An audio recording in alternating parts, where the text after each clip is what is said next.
ओ भाई, उल्लू ने चूहे का शिकार किया गाइस। देखो वो उसको किस तरीके से खाता है।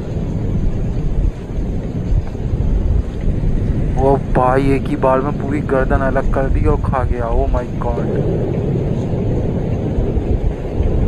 ओ भाई, गंदगी निकाल के अलग फेंक रहा है।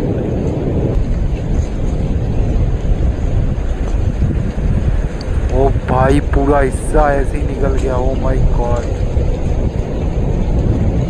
ओ भाई, ओ भाई, ओ माय गॉड। आज वीडियो अच्छा लगा तो प्लीज़ लाइक करना।